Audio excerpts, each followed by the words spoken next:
మీ business విస్తరించాలనుకుంటున్నారా? మార్చి 16-17 హైటెక్స్ లో franchise India biggest ఫ్రో expo. Lok Sabha ఎన్నికల ముందు తెలంగాణ రాజకీయాలు ఆసక్తి రేపుతున్నాయి. అన్ని ఎంపీ సీట్లను కైవసం చేసుకోవాలన్న లక్ష్యంతో కాంగ్రెస్ సర్కార్ దూసుకుపోతోంది. ఎన్నికల్లో ఇచ్చిన హామీలను వరుసగా నెరవేరుస్తోంది. ఇప్పటికే పలు కీలక హామీలు నెరవేర్చగా త్వరలో మిగతా పథకాల అమలుపై దృష్టి పెట్టింది. ఈ క్రమంలోనే నేడు రేవంత్ అధ్యక్షతన మంత్రివర్గం భేటీ కానుంది. ఈ సమావేశంలో ఎలాంటి నిర్ణయాలు ఉండబోతున్నాయన్నది ఉత్కంఠ రేపుతోంది.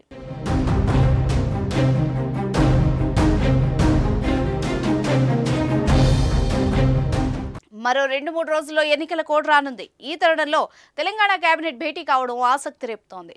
ఈ సమావేశంలో కీలక నిర్ణయాలు తీసుకుంటారని సమాచారం. అమలు చేయాల్సిన పథకాలతో పాటు మహిళలకు వడ్డీ లేని రుణాలు అందించడంపై అధికారులకు కీలక సూచనలు చేస్తారని వార్తలు వస్తున్నాయి. ఎన్నికలను ప్రభావితం చేసేలా పలు కీలక నిర్ణయాలు కేబినెట్లో తీసుకుంటారన్న చర్చ ఇప్పుడు జరుగుతోంది.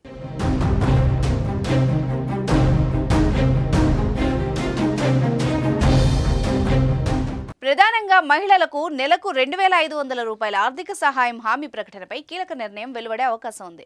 100 రోజుల్లో 6 గ్యారంటీలు అమలు చేస్తామని సీఎం రేవంత్ రెడ్డి శపథం చేశారు. అయితే ఈ నెల 17తో కాంగ్రెస్ చెప్పిన 6 గ్యారంటీల అమలుకు 100 రోజులు పూర్తవుతుంది. ఇప్పటికే 5 గ్యారంటీలను అమలు చేసిన కాంగ్రెస్ మహిళలకు నెలకు 2,500 రూపాయల ఆర్థిక సహాయం హామీపై ఇంకా కసరత్తు కొనసాగుతూనే ఉంది. ఈ హామీపై ఇవాల్టి కేబినెట్ భేటీలో ప్రకటన వస్తుందని సమాచారం. పథకం అమలుకు కావాల్సిన నిధులు, అర్హుల ఎంపిక విధానం, మార్గదర్శకాలపై అధికారులకు కీలక సూచనలు చేయనున్నట్టు తెలుస్తోంది.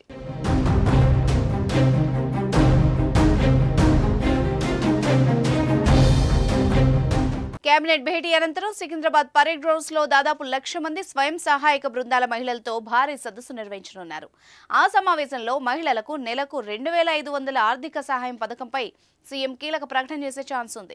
అదేవిధంగా ఇందిరా క్రాంతి పథకం ద్వారా మహిళలకు వడ్డీ లేని రుణాలు అందించే పథకాన్ని నేడు ప్రారంభించనున్నారు. దీనిపైన మంత్రివర్గ సమావేశంలో చర్చించనున్నారు. అలాగే తెల్ల రేషన్ కార్డు దరఖాస్తుల పరిశీలనకు కేబినెట్ ఆమోదం తెలపనుంది. 2008 డిఎస్సి అభ్యర్థులకు ఉద్యోగాల విషయంలో వారం రోజుల్లో గుడ్ న్యూస్ చెప్తామని ఇప్పటికే ప్రకటించిన నేపథ్యంలో దీనిపై చర్చించనున్నారు. అంతేకాదు 11 కొత్త బీసీ కార్పొరేషన్ల ఏర్పాటుపై కూడా కేబినెట్లో చర్చకొచ్చే అవకాశం ఉంది.